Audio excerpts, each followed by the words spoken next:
And Dani, the reason we're talking about this with you is you really went through it with your first baby.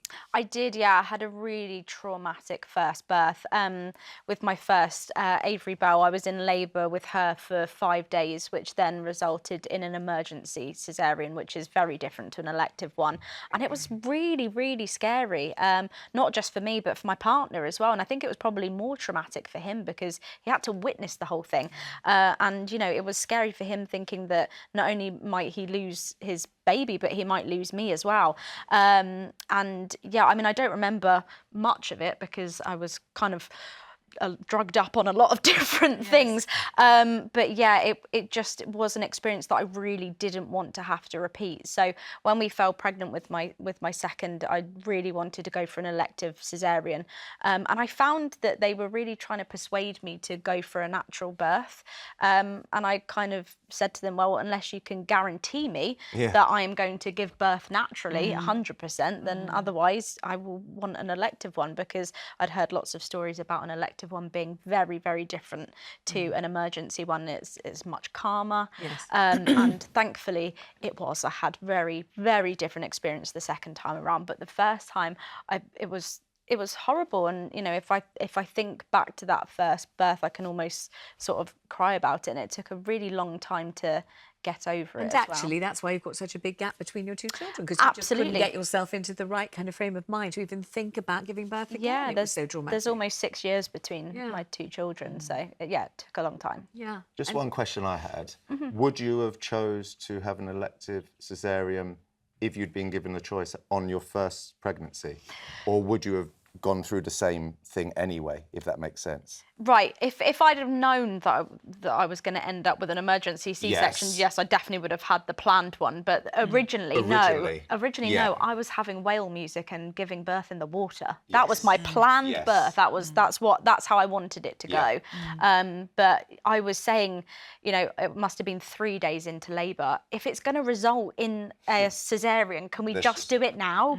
And did they refuse you? No, it just kept on going, and they were like, no, we're fine. It is progressing. And I was like, but is it though? Because it feels kind of scary, and it feels like she probably should have come out by now. So yeah, it just felt very strange. All right, let's speak to Heather. She's on the line in Aberdeen. Heather, have you been through this? And I know you feel that women should be allowed to choose. If they'd like to have a caesarean, that could be reason enough. I just want one, please. Please give me one. Hiya. So yeah, I have been through one about a year and a half ago. So what did you say, my love? I couldn't hear that. I had a C-section about a year and a half ago. A year and a half ago, right? And how was it?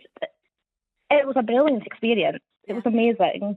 However, I never took the decision lightly.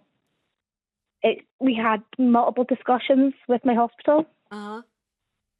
And was it your choice? Did you choose to have it? And if you did, why did you? I chose to have one because I had a lot of medical reasons. So I'm a type 1 diabetic. Right. My baby was way bigger, so it would have been a harder birth. I had preeclampsia. Oh, gosh. So it was going to be a lot harder. But did you feel that you had to persuade the doctors to give you a caesarean, or did you feel that they were trying to persuade you that you should have one? Which way round was it? A bit of both. So they introduced it to me. They talked to me about it. They gave me a lot of information about it. Gave me a lot of leaflets about it. And I felt, in the end, it was probably the safer way to deliver my baby with all my health problems. But no woman should think it's an easy way out of giving birth. Absolutely. I think it's horrendous that we're in a day and age, and this is coming from a man, where women aren't given the choice. It's their body, it's their baby, and they're not given the choice of how they want that baby to be born. Well, we are going to speak to a doctor about this, but isn't the reason that, you know, a caesarean is expensive, time-consuming? You know, it involves an anaesthetist, it involves an operating theatre, it involves recovery periods and stitches and all of that kind of thing. Whereas natural vaginal delivery, if you can have one, and if it goes, you know, swimmingly and it's all tickety-boo, doesn't involve any of that at all. So it's all about money, essentially. Well, it's got to be partly about that, hasn't it? I'd be quite happy to pay part of my taxes towards giving women the right to decide how they want to have a baby. I think we waste money on our taxes on a lot worse things that are going on at the moment. So I just think it's horrific that women don't have that choice. And another thing is, I think it's women that give other women a hard time for wanting an elective C-section. It's not men. We're not the ones saying it. It's other women well, you should really do it naturally. Let's bring Paula into this, because you've had how many children? Three. And without cesarean? Yes, all natural. All natural. Fortunate. Yeah. And just in that saying alone, all natural. Yeah. As if I'm better than you. Yeah, Dani. as if mine was unnatural. Yeah, yours was very unnatural. Yeah. Mine was very natural. Yeah. And it is, again, the language that we're using to women about choices for women. Did anyone suggest to you that you had a choice, So or there was an option? interestingly, my story's very different to Dani. Because I'm an older mother, I felt as if I was being bullied into having a C-section. Really? And even as I was standing in my maternity gown to have my third, I was begging the consultant to allow me to have a vaginal birth as opposed to have a C-section, and he eventually relented. I felt like I really, in one of the most vulnerable positions that anyone can ever find themselves in, I was having to really stand my ground with my poor... Why were they trying to push you towards Because a I cesarean? was an older mother, and if you're an older mother, there are risks. And that was simply that. Okay, and then why did you feel so adamantly, no, I don't want to do this? Because I had been fortunate, and I think that's all it boils down to. I had been fortunate to have had 2 births, again, as an older mum. So I knew what I was doing and I was comfortable with my body. As a first-time mother, or even as a second, because each birth is different, Vanessa, as you'll know, you are in, essentially, the hands of others. And it was hard, you were saying about your husband, it was hard to watch my husband thinking, oh, Paula, will you just do what the doctors say? But for him to kind of stand back and say, it's Paula, your choice. it's your choice. Because I know he wanted me. He would have been very happy for me to just go along and have the C-section. Yeah. So it's really hard. But I just wonder if we would even be having this conversation, Vanessa, if it was about a man and if it was about the pain that a man was going to be going through and how disruptive it was going to be to the man, as opposed to how disruptive it was going to be to the hospital. But what did you say about Ola? Because she was in a whole situation with her cesarean. Yeah, I mean, she was advised by her doctor, because she suffers with stress fractures on her hips, and obviously the hips open when you give birth, to have a cesarean. But the NHS was still pushing. They took us to this birthing clinic and said, this is where we would recommend that you have birth, and you can have a water birth, or you can be in this room, and it's all very zen and peaceful and everything. And she said, OK, my sister, Ola's sister, went through a terrible labour for 48 hours, eventually had an emergency C-section, which she said was horrific. So Ola was very concerned about that as well, but given the situation with her hips. So Ola actually said, so what happens if I have to have an emergency C-section? And they said, well, we then have to transfer you to another hospital, which is 30 minutes away. And Ola went, absolutely not. Thanks. I'm not All taking right, the risk. We're joined now by Dr. Nitu Bajikala, a gynaecologist and women's health expert. Dr. Nitu, so good to have you back on the show. Why is it that doctors are keen, or at least seem very keen, to say to women, no, you don't want a cesarean, go for natural childbirth, go for vaginal delivery? Why is that? So first of all, I think every woman should have a choice. And this is something I fought for when I was an obstetrician for many years. Wasn't the case with the old guard of the men, the male medical doctors, and the patriarchal system that was there. But women definitely have to have a choice. But choice always comes with informed consent. So one does have to lay out some possible slightly higher risks, but also being very realistic in that 1 in 3 women in their first pregnancy will end up with an emergency cesarean section. Now, if I was in that situation, I would think very hard about not asking for an elective cesarean section, which is a completely different experience where you're not being rushed through, where you're not being subjected to maybe instrumental vaginal deliveries, which is 15% of the deliveries. As you said, 40% of our birth rate is births are now by cesarean section. So these discussions have to happen.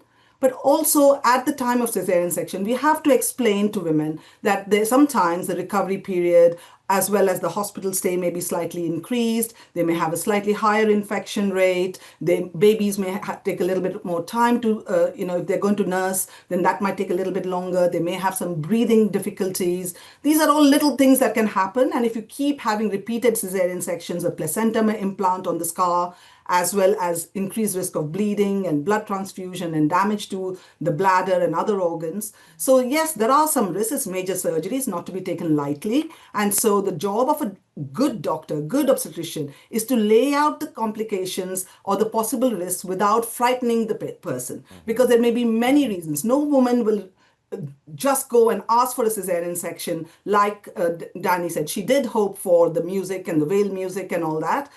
That is not necessarily going to be okay for everybody. So it is so important to listen to the person who's sitting in front of you. And that's what myself and I would say a lot of my colleagues have always done. Yes, people are sometimes made to feel very bad, and that might be by your own community, by certain groups. But at the end of the day, if you've done your due diligence, done your homework, and worked out why you want to have a cesarean, listen to the possible smaller increased risks, and then choose. Because if I talk to all my patients, when I used to do obstetrics, I haven't done obstetrics now for 5 years since I retired from the NHS, they would say that that was a really scary moment, being rushed in without being able to sign the consent form properly. The baby's heart rate was dropping, or they'd been in labor for a long time. They never wanted to go through that again. And then they have a long period of time called tocophobia, where they may never go on to have another child because they're so scared,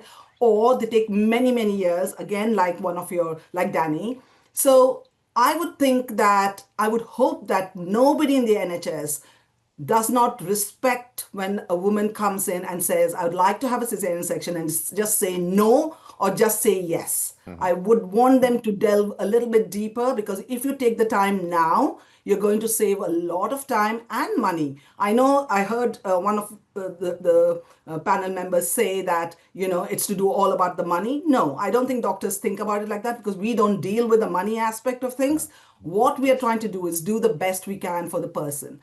And so, yes, in many situations, say somebody comes in fully dilated and they say want a cesarean section, that's going to be more dangerous for them. But if they have a valid reason, they're scared, and just being an older mother is not necessarily a reason. Usually older women may have diabetes, they may have high blood pressure, it may be that they've had IVF and this is their only chance. It may be that they have got a much bigger baby, like that baby in India you said. So these are things sometimes that we as doctors may not communicate very clearly as to why we are asking, rather than pushing for a cesarean section. But yes, certainly if you have twins, for example, I used to deliver twins and triplets vaginally, we would generally not recommend that except in very exceptional circumstances. All right, Dr. Nishu, thank you so much. I'm just going to move in so I can fit in some of my callers, because there are lots on this subject. I'm not surprised at all. Geraldine's on the line in Essex. Hi, Geraldine. Thanks for ringing. Hello. Hello. I believe that a caesarean saved your son's life. Yes, he was. The baby was laying across, and I could feel his head wanting to engage, but it wouldn't. Right. And the doctor that was there at the time, he was the big boss's underling, and the big boss was away, and he took it on himself to do a caesarean. And when I came round from it, he was standing there and he had all smiles on his face. And he said, we made the right decision. He said, when I put my hands in to bring him out, he said the cord was wrapped round his neck twice. And he said if you'd have had a normal birth, he would have strangled himself. Gosh. And he's nearly 49 now. James, that was you when you were born. James said the same thing. Yeah, when I came out, apparently the umbilical cord was round my neck and I was blue, and my dad passed out. Wow. Gosh. Geraldine, well, thank God for that. That was absolutely amazing. What a great and incredible story and wonderful start to your son's life. Let's go to Christopher, who's in Argyll. Christopher, you really went through it. Your poor wife also. My gosh, what happened? Well, she was left for 3 days, knowing that she couldn't do a vaginal delivery. Then we had a situation where there was an emergency C-section early hours of the morning, which is kind of unacceptable, really, because when you're dealing with people's lives, and the need to choose is imperative, because that also happened 22 years later with my grandchildren. I have 2 grandchildren. The both children were, mum was put through regular birth, vaginal birth, and then we had emergency C-section after 5 days on both children. My goodness me. And I think Dani's nodding because she knows what it's like to live through it. Horrible. Exactly, and you know, I'd been asking for days before that, so I just feel like it would have been preventable. Yeah. Yes. Yeah, I'm so sorry you had to go through that. So am I. And especially for 2 generations with such a space in between where you would have thought there'd be some more knowledge and some more understanding and a different kind of approach after a quarter of a century, really. Thank you for the call. Let's go to Nina in London. Hello, Nina. Hi. Yeah, I had a horrific experience as well. I developed a preeclampsia. I was very swollen. My friends used to laugh when I say I look like Shrek. Even the ring on my finger couldn't be seen. That's how swollen I was. And the doctor was trying to have a normal birth. And it was horrible. They discharged my waters. I got infection. That epidural wasn't working. And for 17 hours, I was left like trying to give birth. And then when my life and my son's life was in danger, they were asking my husband to sign a paper because I will take you to theatre and we don't know if she is going to come alive out of this. And, thank God. It was a miracle. Both we survived. Oh, thank goodness. But I was swollen, and for 1 year after giving birth, I couldn't wear any shoes or anything. Oh, you poor Just thing. Crocs. My feet were swollen all the time. But, it's like sometimes they have to listen and have to see where you come from, what you're going through. And, not taking your life in their hands.